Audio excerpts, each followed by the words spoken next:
Welcome to the Morning Ping podcast, where coffee, innovation, and community kick off the day.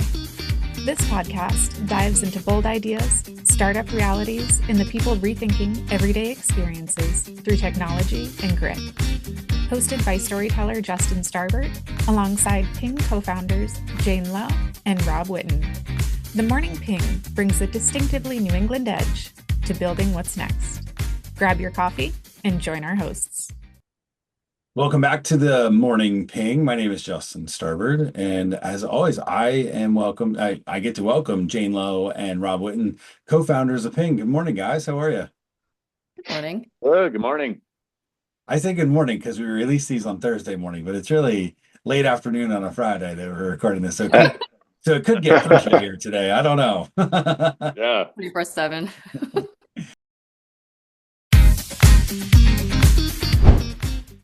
And today is exciting. We get to welcome Mike Ogasapian, our investor, future franchisee, office and industrial real estate broker. Jane, you call him a triple threat. Mike, thanks for joining us today. Yeah, thanks for having me. I guess, sometimes you got to do things a few times to figure it out. You have a lot going on, and it's so neat to hear how you actually learned about Ping. Talk a bit about how you met Jane and Rob. Yeah, certainly. So how it all started was we were introduced through Stephanie Cronin at the Middlesex 3 Coalition. And at the time, Jane and Rob were looking for their first site for a pilot pod, I guess. But the first pod now that has successfully opened up in Hudson, New Hampshire. But before that, they were looking at Burlington. And that's really right in the middle of my market territory that I cover. So it was just a good fit. But no, it was really intriguing. I mean, the concept, the energy that they have for their idea and really the idea itself are all great, and had me as not only those three things, the triple threat, but also I am a coffee addict myself. I drink 2 to 3 cups a day. So I'm also a consumer of this stuff. So from the get-go, they had my attention. That's awesome. And when you talk about where you're based, what are your thoughts in terms of where Ping is getting started at the ground, sort of the ground floor here in New England, and what you see from your perspective in your day job? Yeah, so it's really interesting. So like I work on behalf of some Dunkin' Donuts franchisees. I see some of the stuff in and out, and I have a little bit of an understanding about their economics, and I've talked to them about this too. And they're also they're like, this is a great idea. It's fascinating to me from their perspective, seeing how labor costs dig into their bottom line and also their level of stress. As far as operating multiple franchise locations that do very well. That's something firsthand that I see. And then also, yeah, like I said, I mean, as a consumer of coffee on a daily basis, to me, this has a place in the market, right? There's an opportunity and on a few levels, so it's like I said, that's why it had my attention. On the real estate front, I mean, I don't do retail per se. I see retail. I talk to some retail brokers now and then, but even on the office and industrial side, like you see, there are some parking lots in some areas that are high traffic that could certainly be a site for a Ping pod. Just because the cost of land right now is so expensive, right? So I mean, for an acre of land to lease it inside of 128. Just for storage of whatever, is going to probably run about $15,000 a month. So when you break it down, how efficient a Ping pod is, and Jane and Rob, maybe you guys can steer me a little bit, but you probably only need maybe a quarter of an acre. So, you're talking rent that's only about $5,000 a month. And then the rest of this thing is already completed and basically comes out of the box. You just have to maintain it and stock it. Your cost of doing business as opposed to a Dunkin' Donuts or a Starbucks is exponentially less. So right then and there, I mean, you've already got an opportunity to sort of beat the market, if you will. I was also lucky enough, I was able to try some of the Comatier product last summer. And as somebody who enjoys coffee, I think it's a great product. I think it's great that you guys have the opportunity to partner with them for the coffee product that you're going to be serving at the Ping Pods. So, all of this, I think, is just trending in a great direction. Yeah, and to put it in perspective, I think the actual cost that we're paying for our site now is about $1,000 a month. So believe it or not, we are able to find very small patches, like 10 to 14 parking spaces, really, to be able to place that pod and get people in and out of it. So we're going to be able to find like really cool, unique places that just can't be monetized right now. And so we're super excited about all those little opportunities we're going to find. But I'm glad you like the coffee too. Nice. Yeah.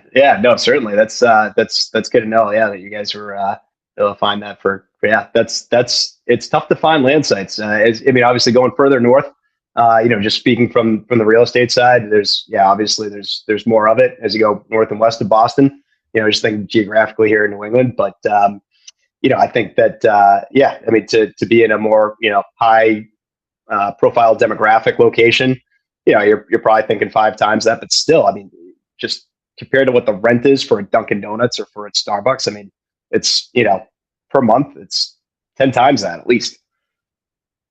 Jane, I do think if for those keeping track at home, that is our first public endorsement of the coffee right here on our show. So I mean, this is already a landmark episode. So Mike, I mean, that's awesome. What do you think about that, Jane?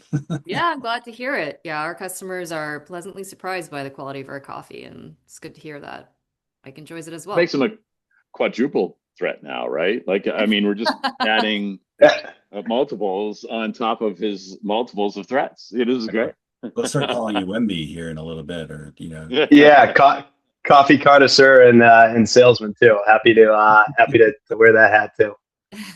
When you look at it from an operation perspective, Mike, and the pod, you mentioned, that land is of course, at a premium inside of the 128 corridor in Boston, or, in and around the city.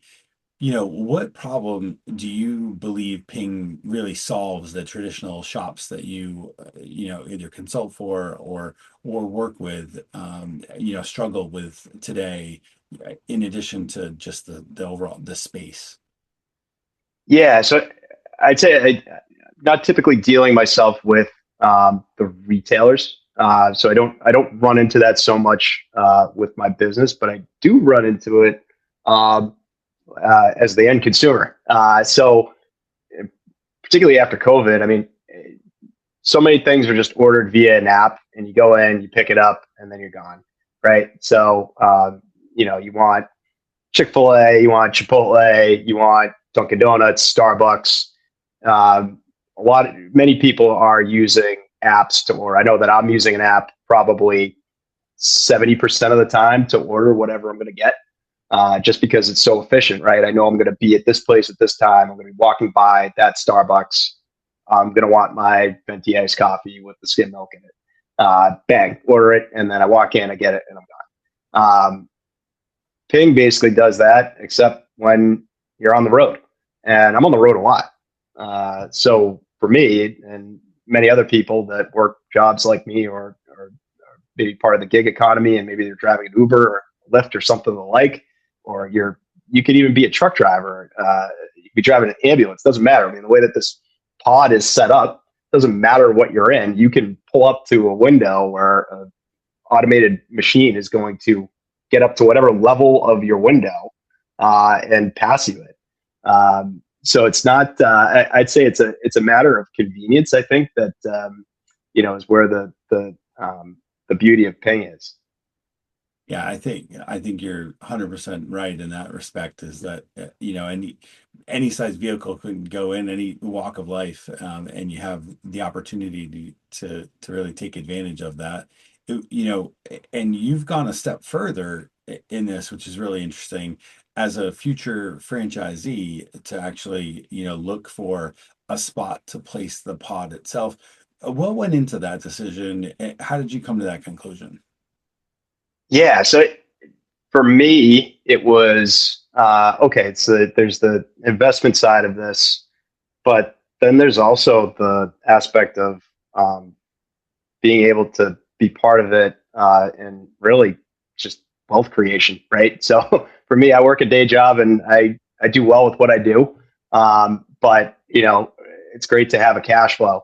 And as a franchisee, I mean, you have so many options, right? So like you can you can own the franchise, operate it, partner with somebody else. You can own the franchise outright, do it all yourself. I think it's things sort of, it seems like in the discovery phase of what all that's going to look like. So, as we work through it, as they figure out, okay, how much time is spent stocking this thing? How much time is spent having to, perhaps repair and maintain the machine itself that's dispensing these coffees? And never mind any of the accounting beyond that, which, that can be done from your office, from your desk. But, to actually get on site and maintain it, yeah, there's going to be time that's invested in that as any franchisee. But and then there's the opportunity of down the line, if hey, you've run it and it's operating effectively, and you want to sell the cash flow, you could do that in the future. So that just poses so much opportunity out there for future growth that everybody's trying to make it in America and be opportunistic and entrepreneurial. To solve a problem and to make money for yourself. And so that was my approach. That was my thought. I saw this and I was like, if I could own a Starbucks or a Dunkin' Donuts, I know plenty of friends that are in that space, and they do really well with it. And they have to spend a lot of time at it because there's labor involved, but which the Ping concept does not have so much that now it allows me to not only have this but also spend time on my day job.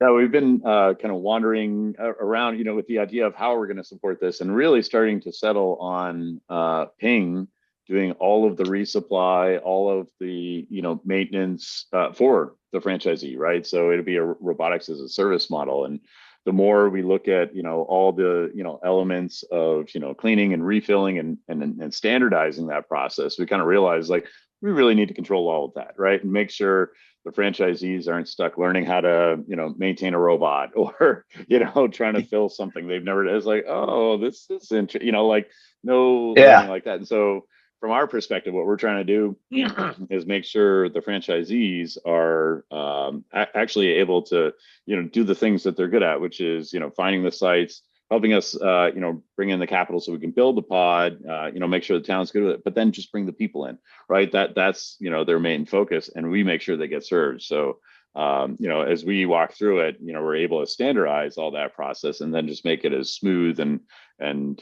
least painful as possible, right? It just becomes boring, just a boring operation. Yeah, no, that's as turnkey, right? That's that sounds like the what you guys are going for. So that just makes it even more of a no-brainer. To me, I was expecting. I'm like, all right, I'm gonna have to go up every weekend and stock this thing for a while. I'm like, all right, I'll bite the bullet and do that. Nope, they're actually gonna do that for you. That's it. You guys are ahead of the curve on a different level. Thanks. I mean, Jane, that's part of what your real push was for, is to, make sure that each of the individual pods are still at the, brand specifications.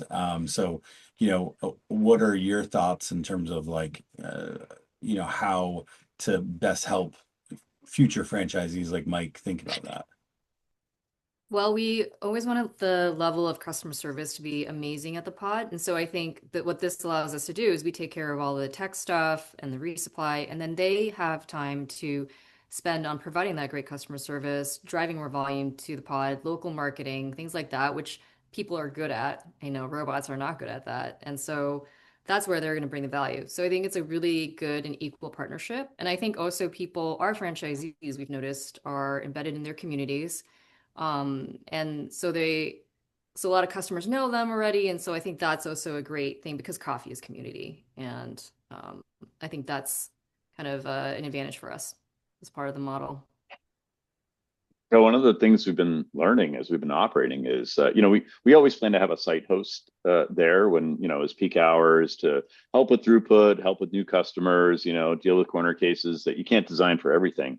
And the more we do it, the more I get to do it, the more you realize like, oh my gosh, this site host is a super powerful tool to connect with people, right? And be a face of the brand, be that local face of the brand. And sometimes people are super curious. Sometimes they want to keep their window rolled up and just drive up to the window and grab their thing and go. But when they do want to interact, or if they do need a little bit of help, like having that helpful hand. All the 5-star reviews we've gotten are people we've talked to for more than 5 minutes, and they want to stop and learn more. So I think that's also a great thing for the franchisees to be able to do, at least some of the time. Maybe they hire out sometimes, but to be there and just get feedback from the customers and have a direct line back to us on what do they want improved, what do they want different, and just take this and turn it into this flywheel effect of, no, we're not just going to put these pods out there and serve what we're serving now and that's all it is. Like, we're going to add to it. We're going to make it better. We're going to, add features. We're going to add things that you can order later. We're going to add packaged snacks, like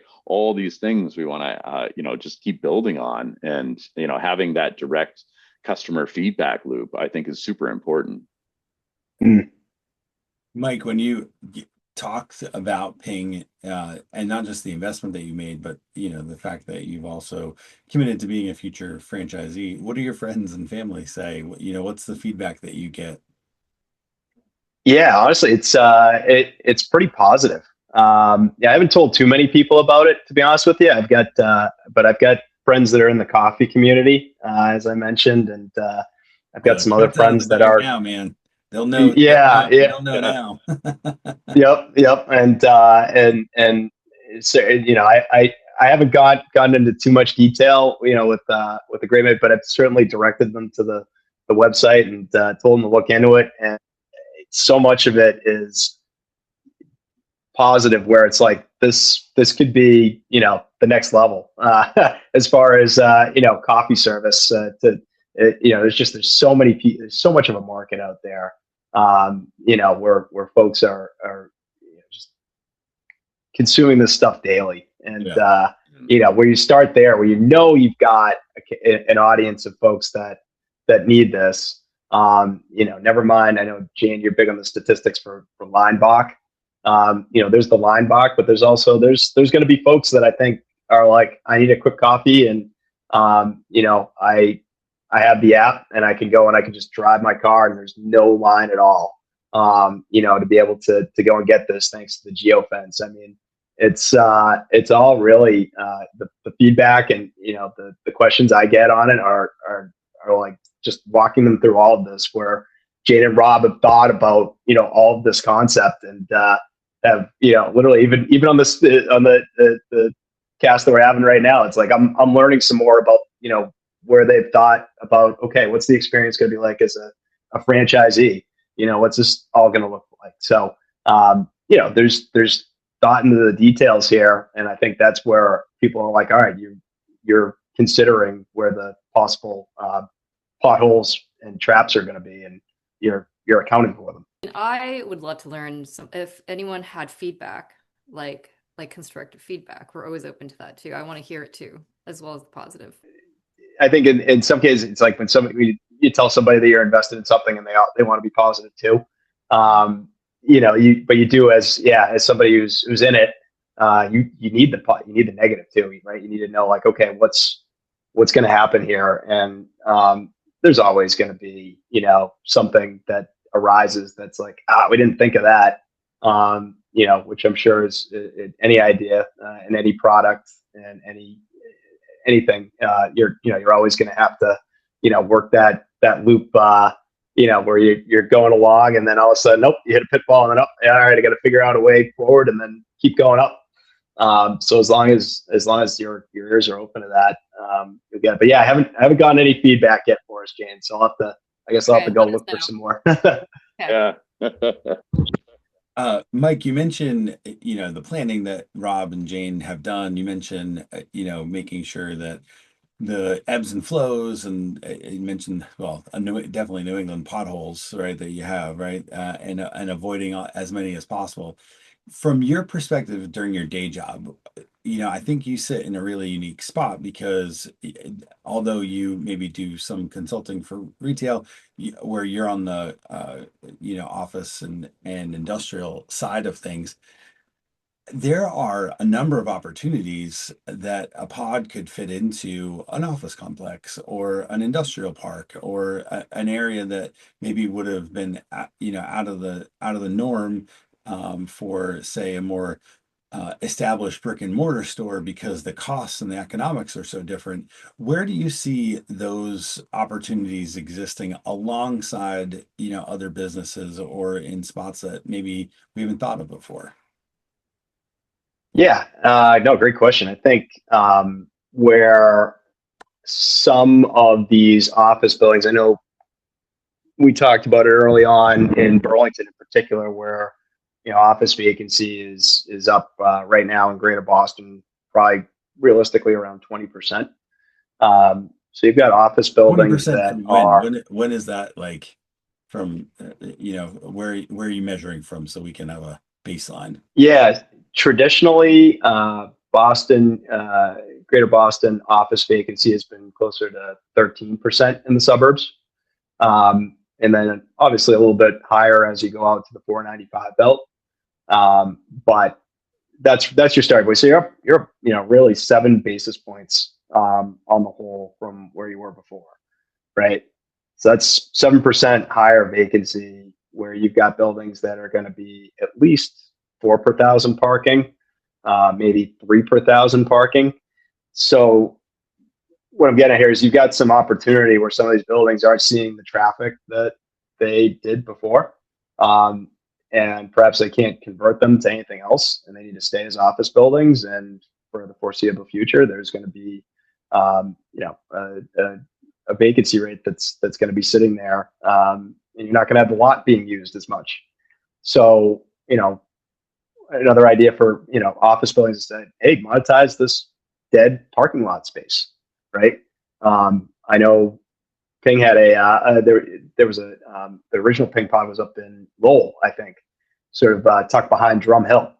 Yeah, so I mean and you guys were still able to get folks to come out and check it out, and that's just off of like the first iteration of this thing, as you were working through. So I mean, imagine when you've got the bells and whistles worked out and you're able to market this thing digitally, and people have the app and now they know where it is. The first pods maybe, I think you're going to want them on a main drag, but when people know, hey, there's a Ping pod over in this office park over here, that's, I can't see it from Main Street, but I know it's just a right-hand turn away. I can go get a quick coffee, and it's good. And I've had it before. Now it's going to be something where, I think there's going to be some opportunity there, that, office landlords would like some traffic in their lot, although it's quick. It's also an amenity for, buildings where maybe they can't put something like that inside, and, somebody doesn't want to have the, coffee shop inside the building, because yeah, it's a lot different when there's no drive-through attached, right? Like, you talk to every Dunkin' Donuts and Starbucks franchisee, and they all want to be able to have a drive-through. Well, the Ping pod, you don't need to have a huge queue. In fact, the geofence takes care of that. So folks order from the app, and it knows, okay, you've come to a certain point, it's time to start making it. So it's fresh. It makes it, and then you pull up and bang, it's there for you. It's not like it's like, oh, okay, yep, take your order. All right, great. Yep, okay, you take the money. Yep, okay, here comes the coffee. No, it's much more efficient than that. So this thing doesn't have to fit on, take up a ton of space that somebody might say, yeah, that's parking for my office tenants, or this is parking for my retail visitors. This is just simply a pod that's right here that's going to bring people here, and it's going to be operating and not really too much of a disruption to the operation of my other building here that I own this thing for. Mike, I think you nailed it with all of the elements that the pod is able to do or take care of based on that extra space in those underutilized areas.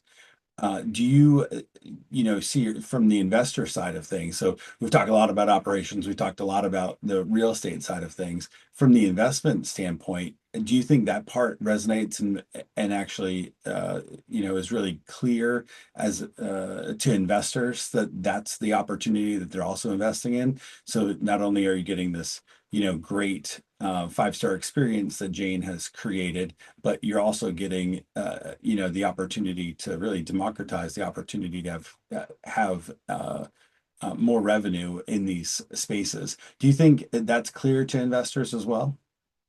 Yeah, I mean, it's to me, when you look at the website and you go through it and you start asking the questions as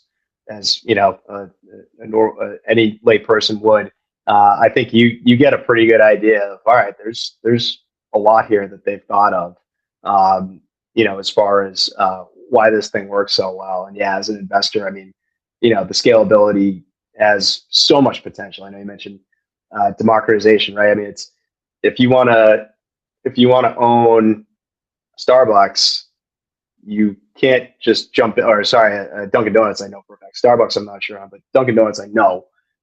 You can't just show up and try to say, oh, okay, I want to be a franchisee. Somebody else already probably has that territory. At least here in Massachusetts and New England, they're pretty much all spoken for, right? So your only way to own a franchise would be to buy from another franchisee who is going to want an exorbitant amount of money. So you're not coming up with the same capital that you need to come up with in order to have a ping pod. So this gives the opportunity for someone like me, to come in and say, hey, I want to own one of these things and operate it and build my own cash flow and kind of chart my own course a little bit here with the help of Gene and Rob. So that to me, that's awesome. I love that. That's to me, like, that's as American as it gets. You're hitting exactly my favorite thing about just the whole franchise. Sorry, Jane, but other guys like us, other people like us that, have some money and a lot of motivation can actually own something. You don't have to be rich to own it, right? And I think that's a super important part of this franchise. Under 200K opening costs, that's something that you could swing, whether you have to bank some of it, maybe you deposit, but that's something that you can swing and build off of and pay back within a year or, two, or a couple of years and be able to expand. So it's actually one of the most exciting, just because you brought it up, to me, it's an exciting aspect of this is other people like us. We're not making rich people, uber rich people richer. We're making, middle America richer, which is then keeping the profits local, which I think is super important when it comes to new businesses and expanding and thinking about the future for this. But it's just a thank you. Very much. So we're all absolutely. You summarized it. That's how I view this too. So yeah, that's awesome. I'm glad it's seen. So that's great. Sorry, Jane, totally. I didn't mean to interrupt. Yeah, no, not at all. My question is, looking at our franchisee list today, the wait list, it's people who are coffee roasters and breakfast, people who had owned breakfast cafes. That seems to make sense. They understand the labor piece of it. But actually, we have a number of franchisees like yourself who are in real estate. So why do you think that is? Why does this click for them so much? Yeah, I think it comes down to the efficiency. I really do. I think when okay, there's a piece of some sort of real estate that I can carve off or somebody can carve off that can be utilized like this. I think that's where, you see real estate folks saying this is cool. Because it's just on the office side, right? Any way that you can amenitize your office building is gold. And if you have an amenity that makes you money, has all the risk is on the franchisee, all the operation side is on the franchisee. For example, if you have a cafeteria inside of an office building, that's subsidized by the landlord. They're actually paying a portion of what should be their rental income towards offsetting the cost of the goods that are sold in the cafeteria in an office building. I didn't know that until I was a landlord rep for a Class A office building that had that. So sort of that same volition, I think that real estate folks see this and they sort of pick up on the same traits where it's like, okay, this is an amenity where it's built in. It can make somebody else money in terms of rent. It can make me money if I'm the franchisee and I own the land. Then, well, it's like a double win. So there's just, I think that's, I'm not surprised to hear that there are other real estate folks that are looking at it the same way. Mm-hmm. Interesting. We were the first though. So, there you go. Honored and humbled. Yeah, there you go. All right. So looking ahead just a little bit in the next 3 to 5 years, I'll give this to Jane and Rob first. What would success look like for Ping in the expansion of the licensee and partnership program? Yeah, I mean, I think it means that we have a franchisee playbook that covers everything comprehensively with clarity and has been tried and tested and proven out, so that we can maximize the success of our franchise as much as possible, while guaranteeing that customers continue to have the same best-in-class, consistent experience across all pods. I think that would be the goal. Anything to add to that, Rob? Yeah, I mean, just deliberate scalability, right? Getting, 2028, we want to, be ready for the franchisees. That's our whole plan, right? To get 3 more pods for Ping, really work out the process, just lay it all flat before we bring in the franchisees. And then we start with one franchisee group that, we have a hub and spoke model for, make sure that works well, and then expand to another region, always maintaining that same customer experience. Because we don't want to get out past our skis. We don't want to, scale so quickly that we can't, support it properly, have the same customer experience. We want to grow very quickly, but deliberately. And I think the franchisees are going to help us do that, right? To be able to find all those right sites. Most people, after they hear about what Ping is, they go out and they find several sites in their own town, are like, okay, and they start sending us pictures of them, saying this is a great site. And so I think that whole thing is just going to be this amazing flywheel of, franchisees bringing us sites, bringing us ideas, and we'll just keep improving as we go. And, but always, that customer focus. Yeah. I mean, I think if you look at Seven Brew, they've kind of proven that you can do this, like a copy and paste situation with success for all franchisees, where they've been around since 2017. They added 280 some units, I think, just in the past year, something like that.